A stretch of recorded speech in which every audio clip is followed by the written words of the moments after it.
Hi guys, Bugo here. This is Paul. Just a few months ago, he was working a 9 to 5 as a regular software engineer.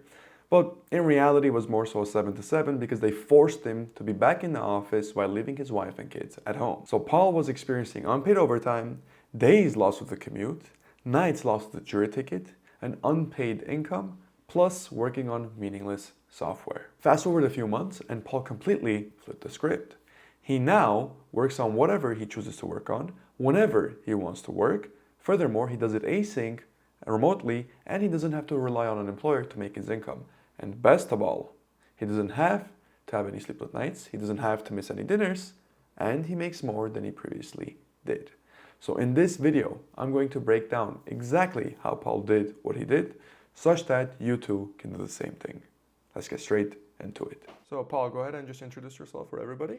Hello there. I'm Paul Senzi. I have been a senior software engineer for the last 5 years, but I have about 10 years of experience.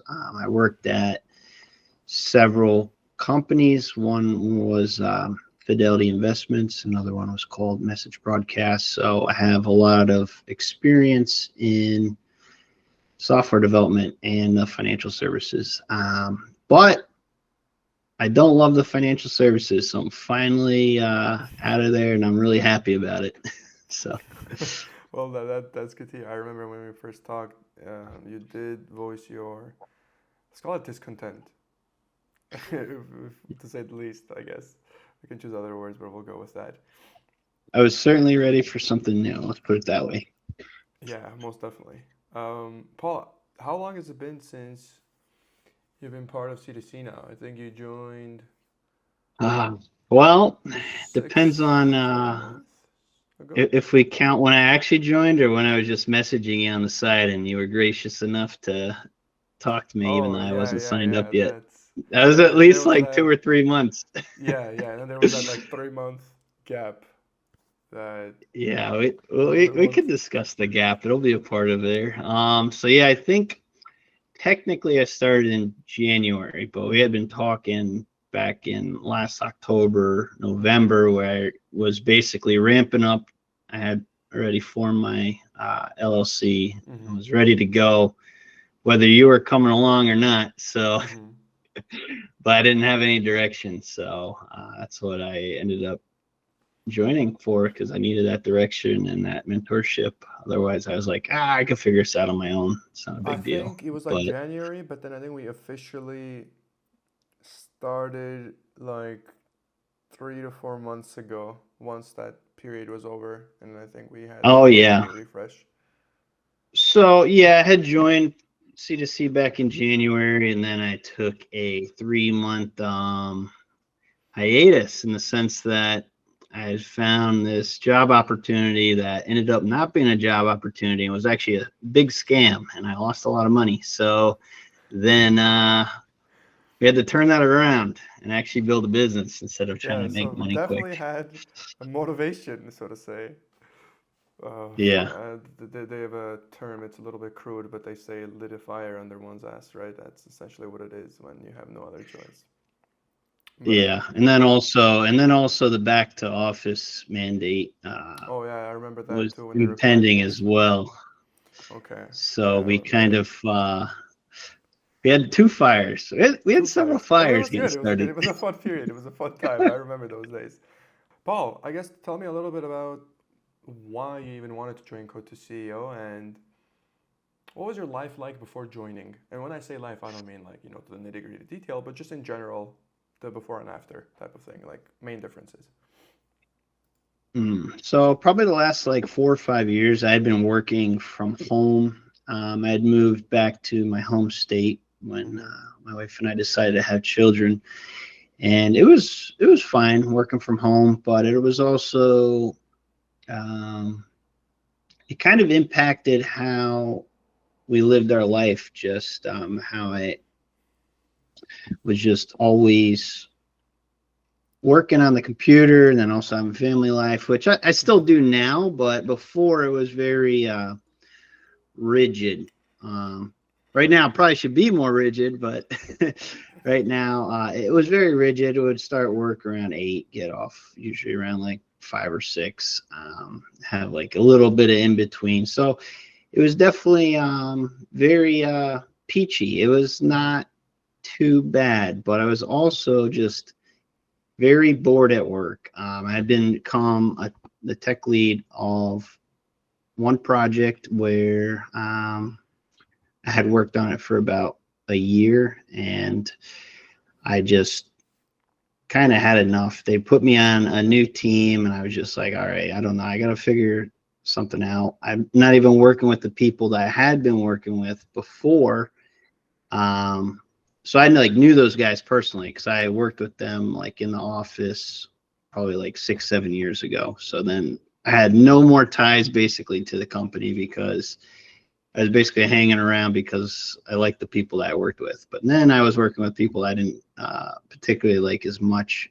So that was kind of the golden handcuffs for me. It wasn't like Mm-hmm. a huge salary, but it was really just I really enjoyed working with the people that I was working with. So I wanted to start something new. I wanted to start a business. I always kind of had that in the back of my mind. I just didn't really know where to get started. So that was basically it. I won't go into detail about working 2 jobs at once, but I was a tech We lead don't on need to. Yeah. I was a tech lead on 2 different projects for 2 different companies at one point in time, and Yeah. that became. I kind of understood like this is what the grind looks like. So I knew how to grind for money, but at the end of the day, as soon as you stop grinding, you have nothing to show for it. Even back when I was doing the 9 to 5, there was a few individuals that were doing that actually. I mean, paid good enough, but yeah, that was an actual grind. So, tell me a little bit about. You mentioned you always wanted to do a business. Did you have any doubts or like hesitations before joining? Yes and no. I had started a business probably like 3 years prior to joining, but Mm-hmm. it was mostly website SEO and stuff like that. I would Mm-hmm. build out websites, get them ranked, and then try to sell them to people. So if I never Mm-hmm. got to the point of selling the leads to anyone, and that was kind of what terrified me, even though it would have been easy because if I had leads coming in, it's not very hard to be like, give me some money for these leads. Um, so I had like that business in the back of my mind of like, okay, I know how to build products, I know how to build software, but I don't know how to sell. So that was my Gotcha. biggest scare point, I guess. I guess I wasn't always afraid, but as I became a software engineer, a senior software engineer over 10 years, I always pushed back from getting into management. I never wanted to be in management, so I never really got those Sales skills down. different Mm-hmm. skill set, and so it kind of scared me off a little bit. And I don't know where I was going with that, but yeah, basically the sales was kind of scared me the most. So, what made you still decide to join? I mean, how did you overcome that? I probably have to give it up to you in some sense. You kind of just were friendly and put in some effort to Mm-hmm. not string me along, but you had put in effort to keep the conversation going, even though I hadn't joined yet. So it's kind of Mm-hmm. like that was one main thing, and also I just was looking for mentorship. So I Mm-hmm. figured if I was able to join a group of other software engineers that are building businesses, that would probably just be a win-win situation. I can't lose. Worst comes to worst is that I just pack it up and go get a new job, and it is what it is. So it's kind of didn't really have anything to lose other than a little bit of time and energy. Mm-hmm. No, I think it's a powerful point to bring up because I think if more people had that mentality of there's really nothing else to lose, worst comes to worst, you don't like it or whatever, it's not your cup of tea, you go back to what you were doing. But at least give it a try, right? And Yeah, this is certainly. even without mentorship, with mentorship doesn't matter. Even on your own, at least just give it a try one time because the risk of not trying is way greater than the risk of trying.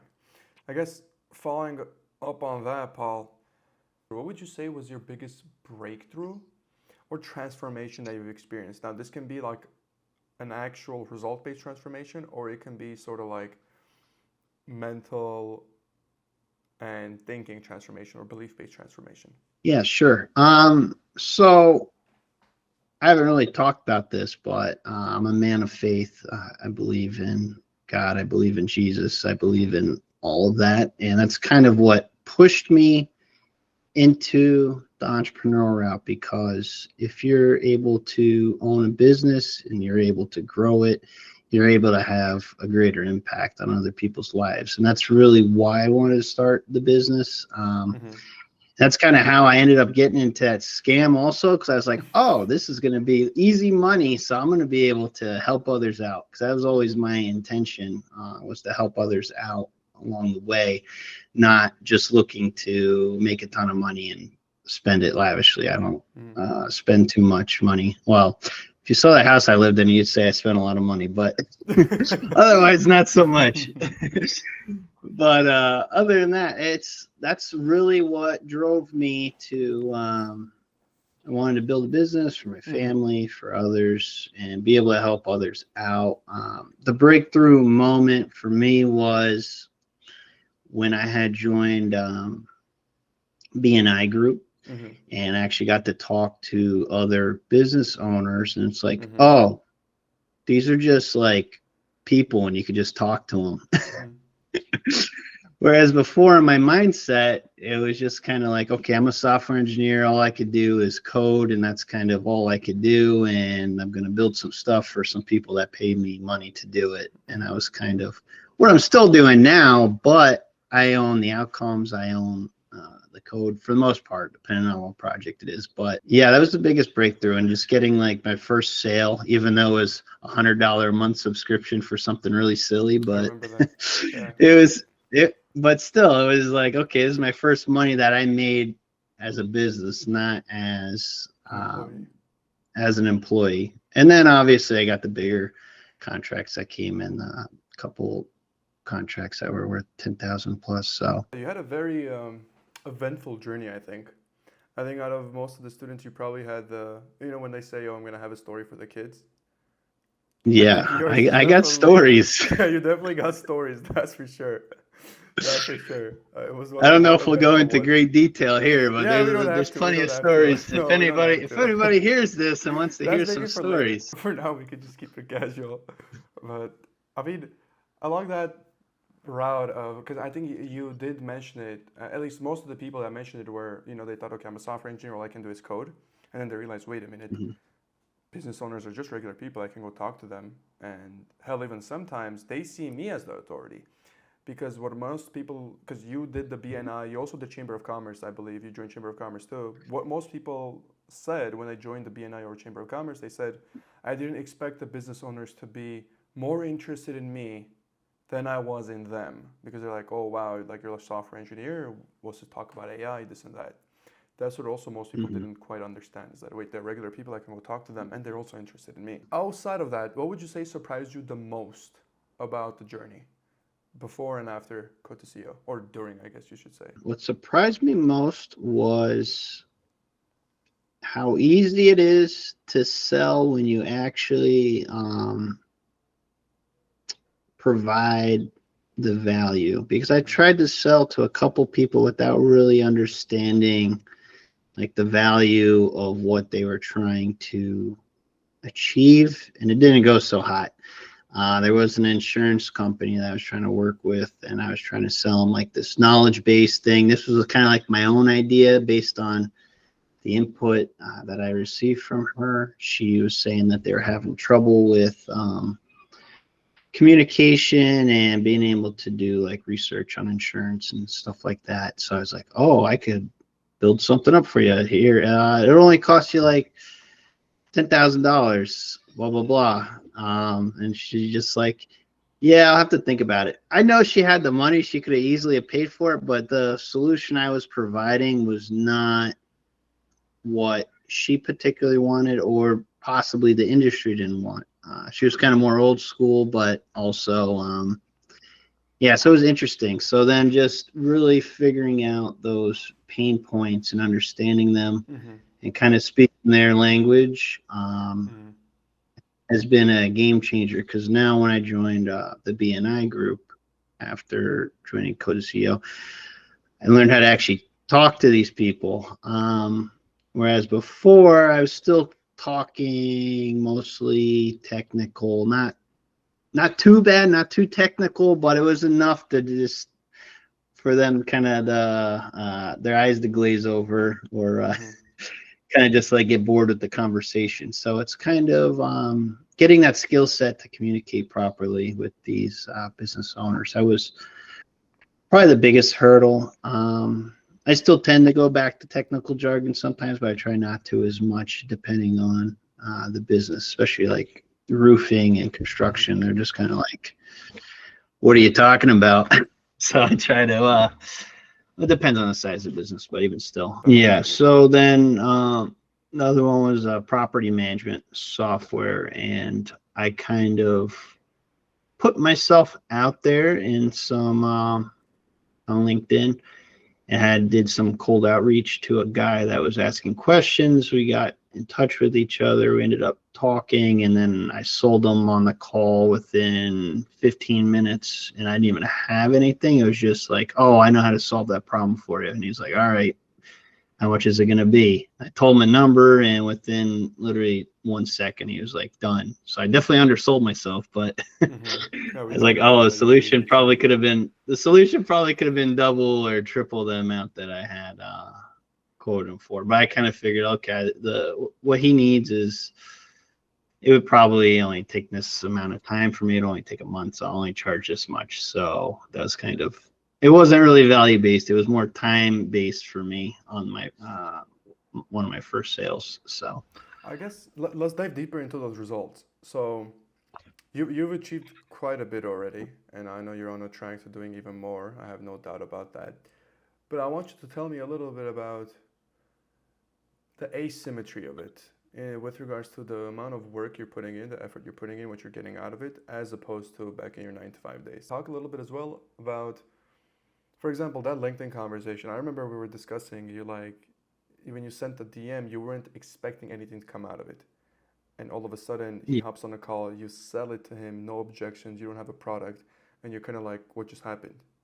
Right? You're kind of like, yeah, okay. that was that kind of threw me through a loop, because then I'm like, sounds easy now after that Mm-hmm. conversation. It's not always going to be that easy, obviously, but usually it'll take a little bit more back and forth. But so when I reached out to him, I think it was a Thursday, he got back to me on Friday, and then he had booked a call through my website, which I don't even have posted anywhere. I think I have it like as a link on my LinkedIn, and he just went to my Mm-hmm. website and scheduled a call. I didn't even send him a link or anything. It was kind of odd. So just that personalized outreach to somebody that was in a similar group was fantastic. And I hadn't done that much. I probably should do that more, but I'm Mm-hmm. just so busy with the projects right now that I need to start scaling up and possibly hiring someone to help out. But where was I going with that? What was the question again? The question was, talk a little bit about the results you've gotten and compare them to the nine to Oh, five okay. with regards to like the asymmetric leverage. Yeah. So it's just so asymmetrical. There's no, right now I'm kind of in the feast or famine phase, in the sense that I could get a bunch of jobs if I keep communicating, but I'm not going to be able to fulfill on them. So that's kind of my dilemma right now. It's like, okay, now I could get these jobs. I know how to do that. I don't know how to get these jobs, but then also get the work done and make sure that it's Mm-hmm. high quality in a short enough amount of time. I've been trying to hire my friends, but they're like, your business is not stable enough. I'm not, I'm not going to leave my cushy job, take a chance on Well, you. So I was first, like, yeah, all we'll right. discuss it later, but first, friends for later. First, we'll do some other developers, and then, you Yeah, know, for sure. But then we'll get to the yeah, I fun. just think that the biggest thing is that you definitely have a lot more time freedom. It's still not easy though. Like, it's Mm-hmm. simple, but it's hard work. It's more or less, you have to have some kind of self motivation to keep going. Someone's not just like yelling at you to get stuff done, unless you get a co-founder. So that's maybe Mm-hmm. what I should be looking for. But they might yell at me a little bit more. So it's kind of all right. I kind of wait to last minute a little bit sometimes on different parts of different contracts, because I have like two or three going at once right now, which is a little too much for me. So I kind of hopping around a bit. right now. Trying to nail down a single niche instead of being more like an agency right now.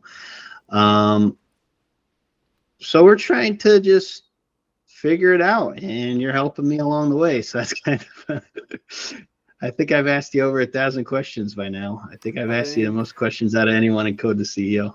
oh, you have. I believe, let me check how many questions. I could check right now, actually. 3,626. How many? 3,626. Yo, that's a new So, record right there. so I'm No pretty one's sure even that's close. yeah. I don't think like the second person that comes somewhat close is like 1,800, I think. There you That's go. like half Half. of yours. Yeah, which is crazy to think about. But hey, I mean, the more questions you ask, I mean, the more answers you have, and the further you can go I've ahead. extracted maximum value from you. Yeah, I mean, there's still a lot more questions you can ask too, so keep that in mind. I know, I know. Yeah, but I guess let me ask you this: Would you go back to a 9 to 5? Only if there was some very extreme circumstance where somebody was willing to pay me $1 million a year right now, and if I had a work-life balance. Okay, so And then I would basically, use that money, and then I would use that money to quit next year to be able to hire people and start the business so rolling long again. answer, no. Long answer, no. But if there was like I don't think I can make $1 million ish by the end of the year. If there was an opportunity like that, I would go for it. Gotcha. Okay, but in terms of like, you wouldn't trade what you have now for the regular 9 to 5 that you're used to, like six, even if it's like 200K, let's say, or 300K, No, because you know that's not you're not enough. capped. I would have to get over $1 million at this Yeah, point, and yeah, that's not even plausible right now in a nine to yeah, five. 9 to 5. Yeah. Okay, perfect, Paul. So I guess now tell me a little bit more about Code to CEO itself. What did you think of? I guess let's start with the coaching, the support, and then the community as like the last aspect. Um, yeah, the support's been fantastic, but that's why you kind of only have so many people in the program, just Mm-hmm. because I don't think you have enough time for more. But the course itself was very good. There was probably like 2 or 3 videos that were very eye-opening to me. Kind of one was the mindset shift from employee to business owner, and then there was another one about cold email and how it's kind of just a numbers game at some point because you get more leads. And I've kind of realized that through other channels because I kind of like to be rogue and just do my own thing, even though I know I have the Mm-hmm. course as a fallback. But I'm just Mm-hmm. kind of like, this isn't in the course, but I'm going to do LinkedIn and TikTok. So it's kind of that's the 2 platforms that I liked the most. I have done the email outreach, but I hadn't had a good product to really do the email outreach because we had done it for the insurance product, which was Yeah, that like was back my then. own idea. Mm-hmm. So it's not really 100% validated. I'm just like, I'm just going to test this out, see how it goes.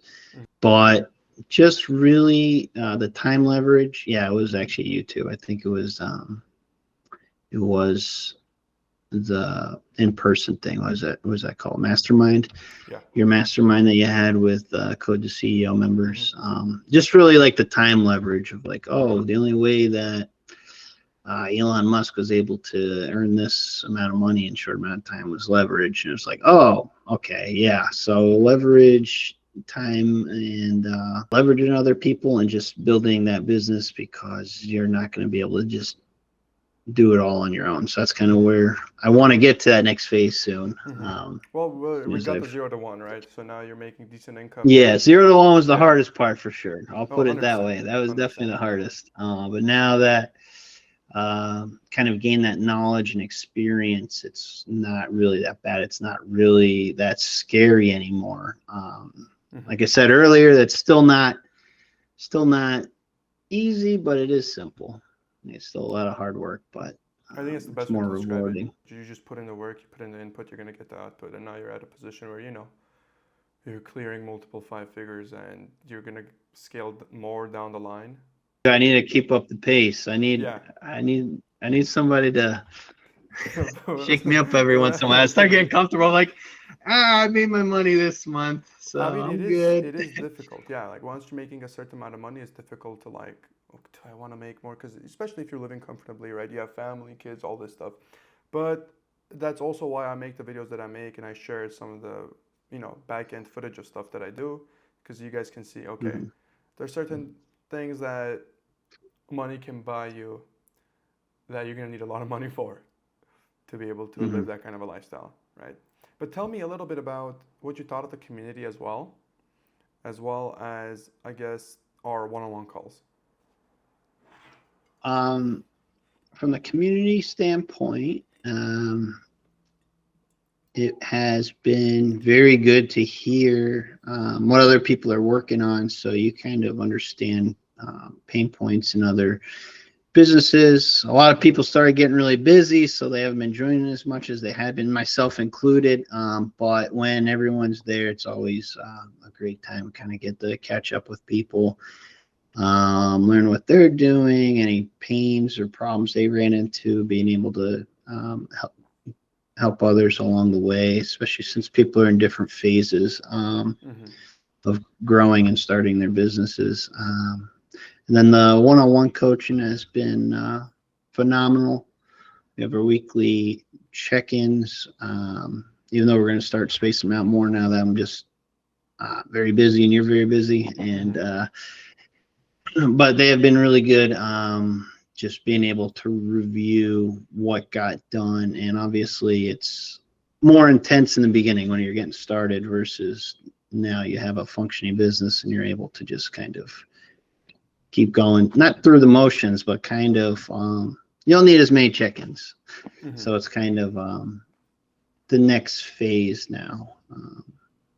We got past the really hard part, but now it's just it's going to get a little bit easier going forward. So tell me a little bit about how did everything kind of come together to help you out, and what I'm really trying to get at is what specifically or how specifically did the environment help you succeed when you couldn't alone? What was the most important thing that it provided you? It kind of provided motivation and almost like an assurance that this is possible and that it's going to work eventually, but you have to put in those hours early on. If you don't put them in, at least in my experience, if you don't put them in, you're not going to get anything out. And that's kind of Mm-hmm.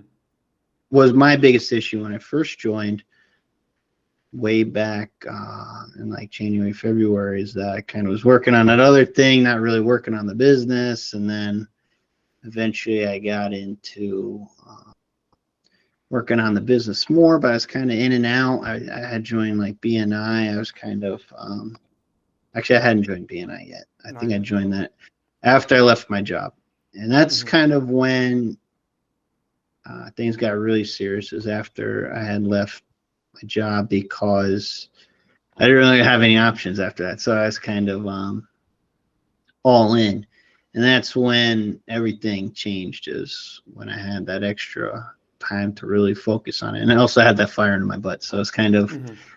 twofold. I couldn't keep chasing shiny objects. So that was what you always told me early on. It's like, yeah, stop chasing the shiny objects. I'm just like, but I love the shiny objects. I just keep can't help myself sometimes. So it's been more or less figuring out a couple points to focus on instead Mm-hmm. of trying to spread myself too thin. Even though I'm kind of being spread a little thin right now, but getting that focus in is really important. And I think a transition happened pretty much after I left the job. So I can't, I don't know what else, because I had tried things when I was at work, but like I said, split attention. Like I had to think about Mm-hmm.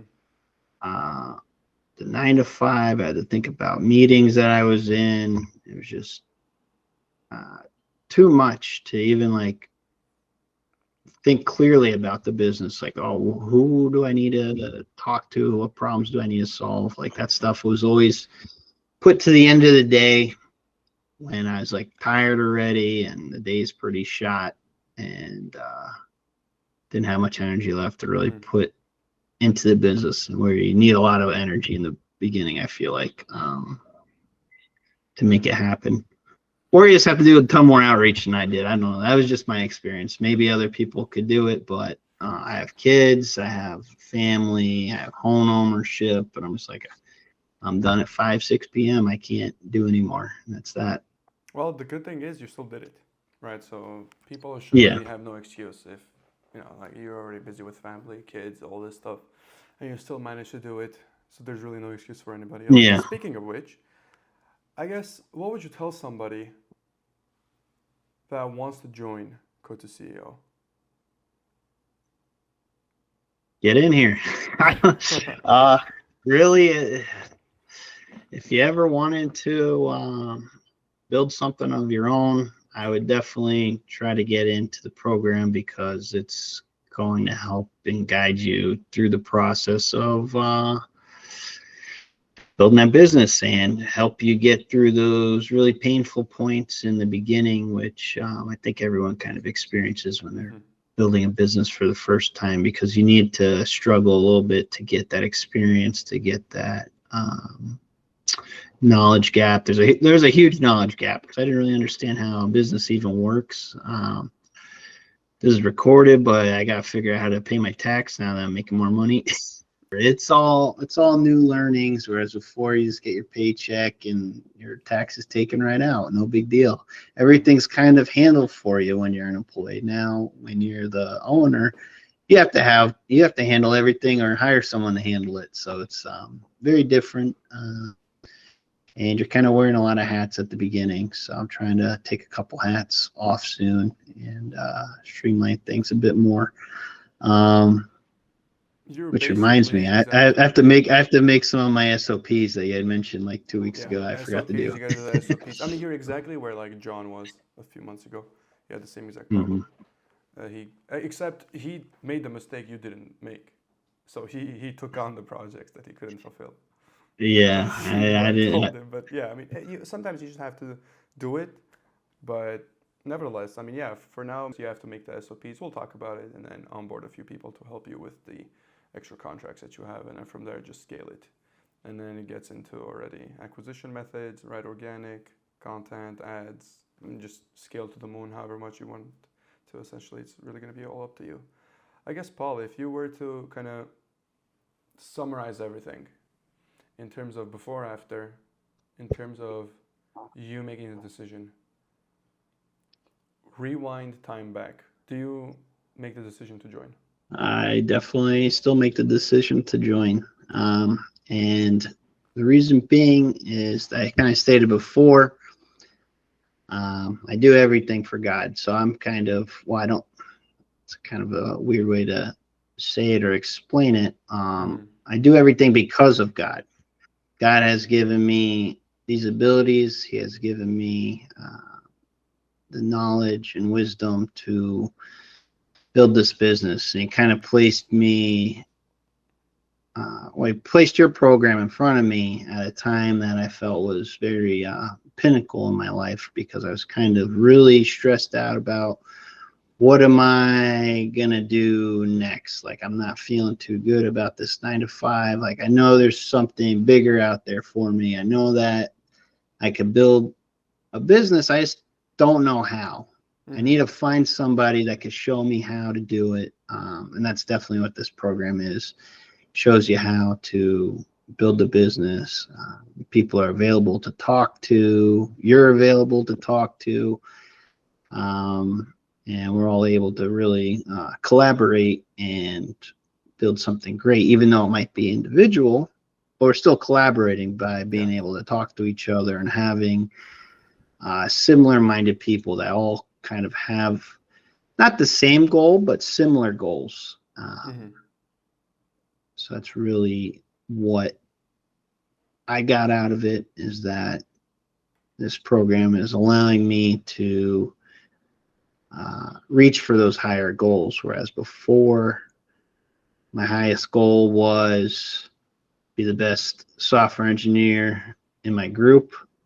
but then also I didn't want to be in management because I didn't want to manage people. So it's kind of, but now I've completely changed in that sense. Like I just want to manage people now and not, Mm-hmm. I just want to do sales and I just want to talk to other business owners and try to help them solve their problems. I do like coding though, especially now with the AI agents. It's been Yeah, great.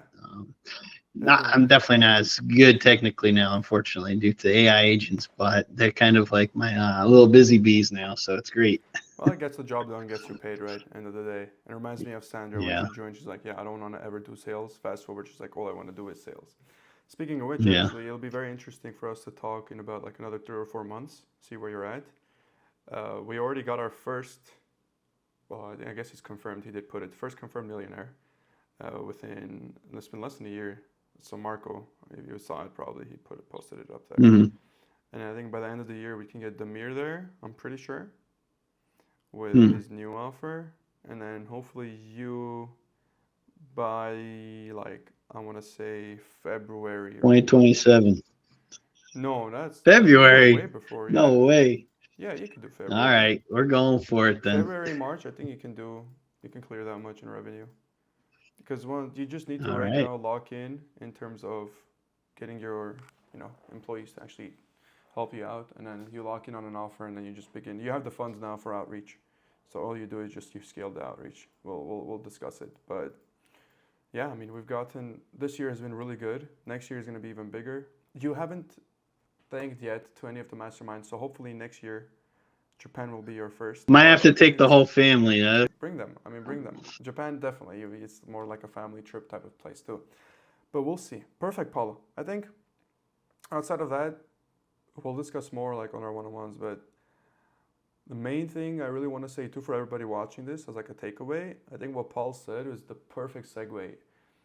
It's not easy, but it's simple, and that's really been my point is to demystify this process that as a software engineer you have to be only coding or you can't talk to people, you can't build a business or whatever the case. That's not necessarily the case, and Paul just explained it beautifully in his own words. And end of the day, yeah, it's not easy, but it is simple. As long as you put in the hours, you have a certain amount of input.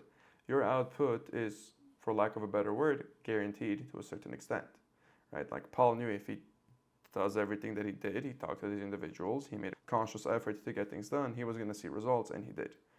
And if there's, I think anybody that wants to take away something from Paul, especially, it's that don't limit yourself to the stereotype of a software engineer because Paul didn't. And another thing that I think you guys already probably heard, Paul asked me the most questions out of everybody in Code to CEO.